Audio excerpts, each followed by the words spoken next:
Looking at the notes on the Springfield 3, it's just haunting. One minute, you have these two high school grads, Suzanne and Stacy, celebrating their future on a warm June night in '92, and then they just dissolve into that thick Missouri air. Right, along with Suzanne's mother, Cheryl. And what's so baffling to me, from an analytical standpoint, is the house on East Delmar. It's like a monument to the inexplicable. There was no blood, no signs of a struggle. It's just empty. It's so eerie. I mean, what actually happened in that house? 3 women don't just vanish without a trace. Exactly. And that's the tragedy of it. 30 years later, we're still peeling back the layers of a small-town investigation that somehow let the answers slip through its fingers. You look at those photos from Springfield back in '92, and it's just so jarring. You have Susie and Stacy, fresh out of Kickapoo High, and the energy that night was just electric. Thick Missouri humidity, the smell of hairspray and perfume. They were just kids, ready to start their lives. Exactly. And that's what's so baffling about this. In every picture, they're just beaming in those caps and gowns. Stacy was the one with the infectious laugh, while Susie was a bit more guarded, but she was incredibly close with her mom, Cheryl. They were inseparable, really. It's a detail that makes you stop and ask, what actually happened in that house to have that bond lead to such a dark, shared fate? It's heartbreaking. Let's look at Cheryl Levitt. She was 47, a single mom, a cosmetologist, someone people described as a real survivor. She just bought that house on East Delmar, It was supposed to be their sanctuary, a fresh start for her and Susie. And that's what's so haunting. Cheryl was street smart. She wasn't the type to just open her door to a stranger in the middle of the night. So you have to wonder, what happened in that house? Exactly. I mean, she was last heard from at 11:15 p.m., just painting a chest of drawers. It's so normal, so domestic. It's just baffling. It really is. And it makes the anomaly even sharper.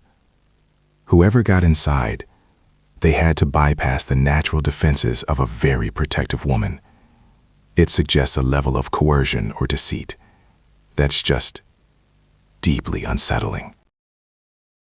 So, while Cheryl is at home, just quietly painting furniture, Susie and Stacy are out in the world, right? It's graduation night. They're hopping from party to party, just celebrating that milestone. It's such a bittersweet image when you know what's coming. It really is. And the timeline here, it's everything. They leave a house in Battlefield around 2 a.m., decide to consolidate into one car, and they're described as happy, totally normal. But what's so baffling, and frankly, chilling, is that they weren't even supposed to be at Susie's house that night. Right. They had a hotel or a friend's place lined up in Branson, didn't they? Exactly. It was too crowded, so they made a last-minute audible to head back to Susie's. And that's the detail that keeps me up. If the girls didn't know they'd be in that house until 2 a.m., how could a perpetrator have planned for it? It turns the whole premeditated theory on its head. It feels so much more opportunistic. You have to wonder what was going through their minds when they decided to pivot. The original plan was so simple: stay at a friend's house, head to the water park the next morning. But then they get there, and the place is just overflowing with people. Right. It's that classic graduation night chaos. They just wanted a real bed, some quiet. So they make the drive to Cheryl's place on East Delmar, pulling in around 2:15 a.m. And it's just so haunting to realize that this one tiny decision, just wanting to be comfortable, it essentially sealed their fate. It's the ultimate what if. What happened in that house after they turned the key? Exactly. And you can see they expected to wake up the next day. Stacy left her clothes and even her migraine medicine right there in the car. They locked the door, they got ready for bed. They thought they were safe. But then the trail just goes completely cold. It's incredibly baffling. You know, what really haunts me is how normal everything seemed at first. They actually made it inside. They washed up, took off their makeup. Susie's t-shirt and Stacy's shorts were even found folded. It's so baffling because for a brief window, that house was still a sanctuary. It felt safe. Exactly. And Cheryl was likely already in bed, probably just winding down for the night. You have to imagine the girls chatting for a few minutes before settling in. But then, someone breaches that safety. We're looking at an incredibly narrow window between 2:15 a.m. and sunrise. Someone entered that home. And the terrifying part, the silence. No screams, no gunshots, just a total, chilling disappearance into the night. So, let's look at that Sunday morning, June 7th. The sun is coming up and it's supposed to be this high-energy day, right? A celebration. The girls are headed to the water park. But when the calls start coming in at 8 a.m., it's just silence. Just the phone ringing out into an empty room. Right.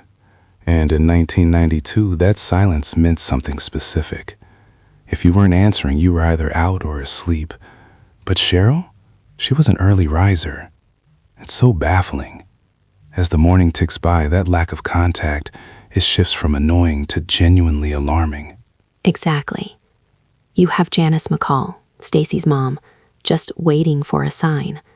And it's so out of character for Stacy not to check in. What happened in that house to create that? It's chilling. When you look at the timeline, it's like the house itself became this static void.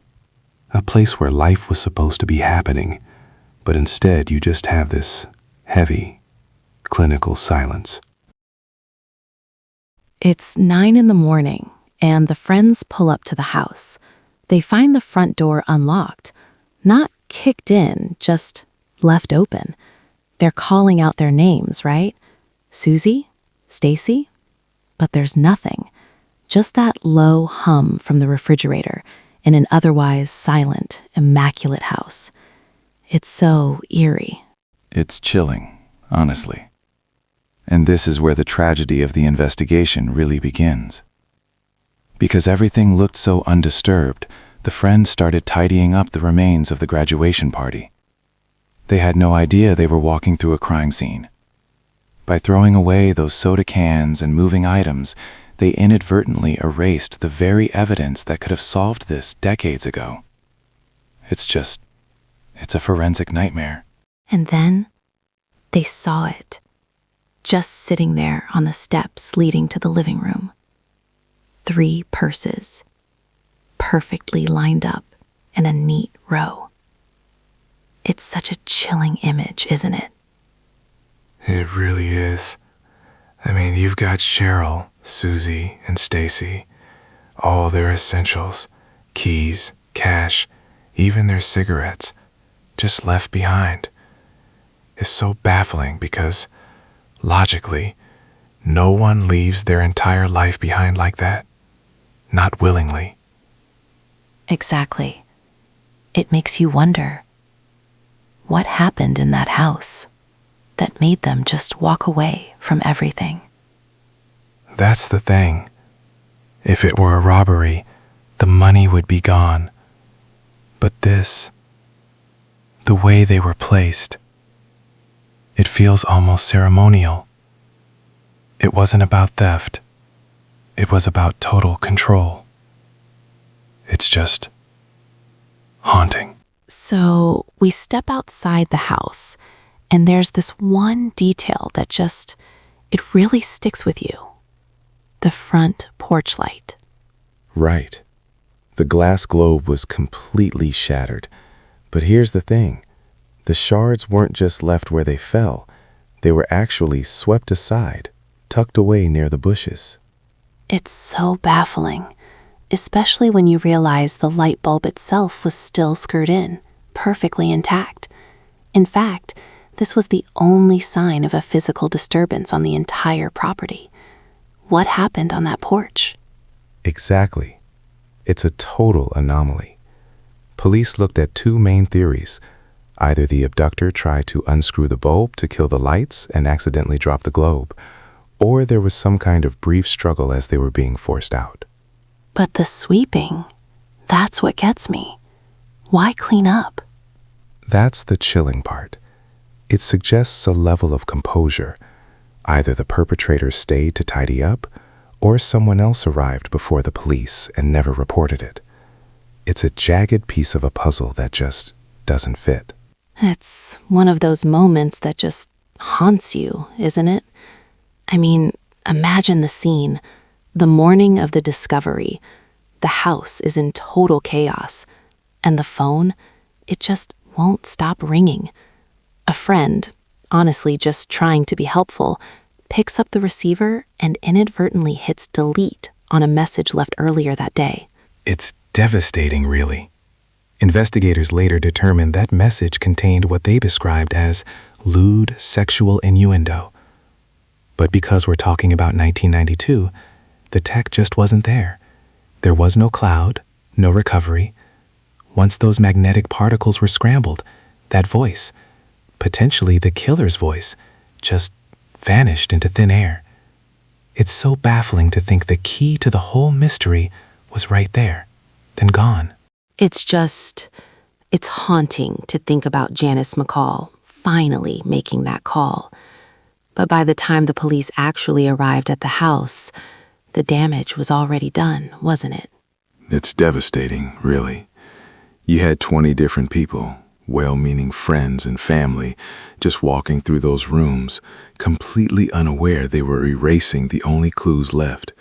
Fingerprints, fibers, just vanished under the weight of a crowd. And the police didn't even tape it off initially. I mean, what were they seeing? Just an empty home? Exactly. There was no blood, no signs of a struggle. They treated it as a missing persons case, missing the bigger picture. It took them far too long to realize that the eerie stillness of that house, that total absence of evidence, was the evidence itself. The silence was the deception. So, let's talk about the dog, Cinnamon, this tiny Yorkie. When friends finally walked into that house, she was frantic, right? Just yapping, completely agitated. But here's the thing that's so baffling. The neighbors, they didn't hear a sound all night. No barking, no growling, nothing. It's haunting when you really sit with that. Because if Cinnamon normally barks at strangers, her silence points to something deeply unsettling. I mean, we're looking at two possibilities. Either the abductor was a familiar face, someone the dog trusted, or they were someone who managed to instantly intimidate her into total silence. And the fact that she was left there, unhurt but just terrified, it shows a chilling level of focus. They weren't there for the animal. They were only there for the women. So, as the investigation really started to fan out, we see these witness reports. They start trickling in. And there's this one detail that just haunts the file. This greenish-gray van. Right. An older Dodge. Maybe from the 60s or 70s. It's such a specific, heavy image, isn't it? A local paperboy and several neighbors actually spotted it parked right there near the home, or just idling through the subdivision in the days leading up to the disappearance. It's so baffling. I mean, you have a physical description, a make, a model. You have to wonder, what was happening in that house while that van was sitting outside? Exactly. It became the phantom of the Springfield 3 case. Police checked thousands of tips, every registered van that matched, but nothing. It's the ultimate analytical wall. Was that driver conducting surveillance, or was it just a coincidence in a working-class neighborhood? It remains this tangible, yet totally elusive, piece of the puzzle. You know, of all the leads in this case, there's one that just stays with you. It's that witness account from the morning after. A girl, matching Susie's description, just standing there on a porch. Right. And the detail there is just chilling. She's looking at the witness, mouthing the words, "Help me," while this male voice from inside the house is telling her to get back in. It's so baffling. I mean, what really happened in that house? That's the haunting part. Police investigated it aggressively, but they couldn't corroborate it. So you're left wondering, was it a case of mistaken identity? Or was she being held at a secondary location right there in the neighborhood? The thought of her being that close to rescue, yet so far, it's just visceral. Exactly. It's what haunts the investigators to this day. It adds this whole other layer of horror to the timeline. You know, for years, it was just silence, until this tipster comes forward with a story that, honestly, sounds like a dark urban legend, but it carried this terrifying weight. They claimed those 3 women were actually buried under the Cox Hospital parking garage while it was under construction back in '92. Just dropped into the wet cement. It's so baffling. And the thing is, in 2007, a mechanical engineer actually took ground-penetrating radar to the site. He found 3 anomalies, 3 shapes, that were completely consistent with graves. But the police?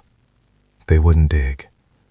They said the cost was too prohibitive, that the evidence wasn't conclusive enough to justify destroying the structure. So if they are there, they're essentially entombed under thousands of tons of concrete. It's just haunting. And then we have to talk about Robert Craig Cox. This is where the energy of the case really shifts for me. You have a convicted kidnapper, a former Army Ranger, literally living right there in Springfield at the time. Right. And he wasn't just in the city. He was working in utilities, often right near the house. He's a terrifying figure. Years later, while he's sitting in a prison cell for another crime, he starts talking to journalists. He tells them point blank that he knows the women are dead and that they'll never be found. It's just so baffling. Like, what actually happened in that house for him to be so certain? He seems to be playing this twisted cat-and-mouse game with the investigators, doesn't he? Retracting a statement one day, then doubling down the next. Exactly. And it's the lack of finality that's so haunting. His girlfriend eventually recanted his alibi, admitting she wasn't with him that night. So you have a man with the tactical training, the physical strength, and the proximity. But without a single piece of physical evidence, he just remains this chilling what-if hanging over the entire mystery. I keep coming back to the silence of it all. You have 3 adult women in one house, and not a single neighbor heard a scream. I mean, how is that even possible? It's the most chilling part of the case, really. Criminologists point to compliance through fear. If you have a weapon, say a gun, pointed at one of them, the others will do whatever you say to keep her safe. It's about immediate, total control. Right, so it's not a struggle. It's a march. He likely gathers them in that living room and just walks them out into the dark. It's so baffling to think about. Exactly. And that suggests someone incredibly organized. Someone with a level of psychological dominance you often see in military or law enforcement training. They didn't even grab their shoes. They left their cigarettes on the table. They were herded like cattle into a waiting vehicle and just driven into the night. It's hard to overstate how much Springfield changed after that night in '92. It wasn't just a headline. It was a total shift in the city's soul. I mean, think about it. People who never even owned a key suddenly started bolting their doors. Exactly. That sense of safety just evaporated. And for the families, the Levitts, the Streeters, the McCalls, it's like they're trapped in this frozen moment. You look at the posters and the girls are still teenagers, while 30 years have just marched on for everyone else.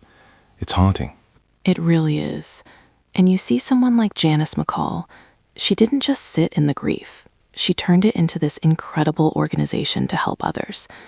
But even with all that action, you have to wonder, what is it like to live with that void every single day?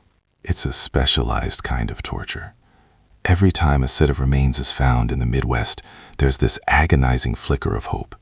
But then the DNA comes back negative, and they're right back in that silence. It's a weight that never lifts. You look at that house on Delmar Street today, 30 years later, and it's still there. But the air around it feels different, doesn't it? It's like the mystery is just as dense now as it was on that humid June morning back in the 90s. It really is. And when you look at the forensics, we're left with these haunting fragments. A broken porch light. A single deleted message. That green van. It's so baffling because you have 3 women who just vanished into the ether. Exactly. What happened in that house? You have to wonder if the truth is actually physical, something buried under the concrete, or if the answer is tucked away in that hospital garage. Right. And that's the analytical wall we hit. Is the killer long gone? Or are they still out there? Just watching. Someone knows something. Secrets like this don't stay buried forever, and we need your help to keep this story alive. What are your theories?